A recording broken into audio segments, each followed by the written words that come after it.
This pose stretches your chest, hips, and hamstrings and strengthens your thighs, shoulders, and back.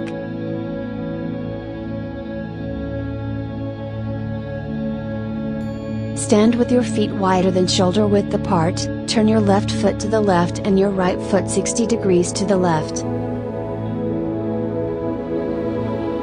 Lower your body until your left thigh is almost parallel to the floor.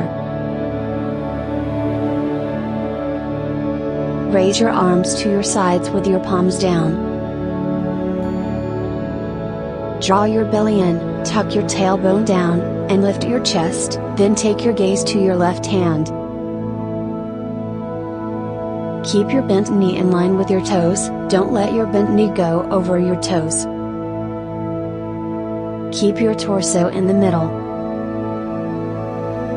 Draw your shoulders away from your ears and keep them relaxed. Keep your feet flat on the floor.